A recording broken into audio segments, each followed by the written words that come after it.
Does the living trust say, I don't want to be on life support? Don't leave me on a machine? We call them advanced healthcare directives. That's the formal name in California. So that's not in the living trust. It's not in living trust. It's not in your will. It's actually a separate legal document. And it's called a... It's called a living will or an advanced healthcare directive. Living will is still a term that people use. Those living wills, probably the most important legal document you ever have. That's the advanced healthcare directive. Right. Do you do that with a lawyer? So I'm a certified elder law attorney by the National Elder Law Foundation, and one of the things that elder law attorneys really focus on that estate planning attorneys don't is that healthcare directive, those healthcare decisions, making sure you do that. It is surprising to me how many times somebody comes in, maybe for their will or trust, with a halfway filled out advanced healthcare directive from Kaiser. Kaiser's really good about giving them to people. So, they come in and they're just stumped about, well, what decision do I make? The language that whoever wrote the statute is hard to understand. I understand it because I spent a lot of time reading it. It says, choice to prolong life, choice not to prolong life. What does that mean? And people don't understand what that means. It's not a simple, which box do I check? Well, what do you want?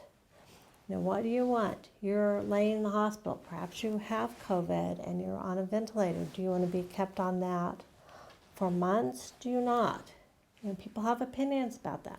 Do you want to have artificial nutrition? Maybe do you want that? Do you not want that? Do you want to be kept alive? Some people do, some people don't. What about artificial hydration? Those are all decisions we have to discuss. So when they come in my office, we go through and we discuss what that means. I explain to them. I actually have way more than I think I should about artificial nutrition, hydration, ventilators, and how they work, and that whole process of end of life. I'm really passionate about helping people. I sometimes actually am just paid specifically for the healthcare directive and to help guide a family through a cancer diagnosis, and that. It's something I, specialize in. So is it a good idea to talk to a lawyer about the advanced healthcare directive? It is, but a lawyer who actually understands it, because I'm not sure everybody understands them. If you really have a passionate feeling about what you want at end of life, you really want to sit down with a lawyer, and yours may be the standard free one at Kaiser is very short. Yours may be, much longer. Yours could be very detailed. You could have a lot of details if you're inclined to have a lot of details. Yeah, most of them. My grandfather said, you're going to keep me alive as long as possible. Right. And if you want that, then we want to make sure that is honored. Some people do want to be kept alive as long as possible. For some, that is a very closely held religious belief, and some people want to be kept alive. So we want to know that, because when you're 85, 90 years old, the doctors see you differently than when you're 20 years old. He was 101.